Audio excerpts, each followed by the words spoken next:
Financial management જે ગુજરાતનું છે એ એટલો મજબૂત પાયો નાખ્યો છે કે આજે પણ દેશભરમાં નાણાકીય વ્યવસ્થાપનમાં ગુજરાત નંબર 1 પોઝિશન ઉપર છે. એટલે વિકાસ કરવો છે. આપણે વિકાસ કરવાની સાથે સાથે એના માટેની નાણાંની વ્યવસ્થા પણ આપણે જોડે ને જોડે કરી છે.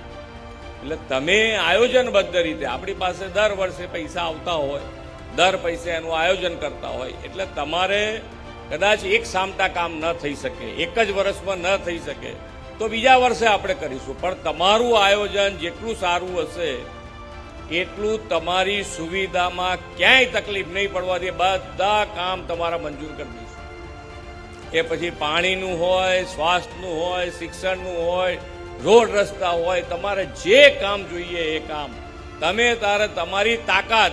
માન્ય વડાપ્રધાન શ્રી હરહંમેશ કહે છે કે તમારો સંકલ્પ એ મારા સંકલ્પ પૂરો કરવાનો છે. એટલે તમે હવે જેટલો મોટો સંકલ્પ તમે કરો એટલું વ્યવસ્થા અમારે કરવાની ને અમારે દોડવાની તૈયારી છે.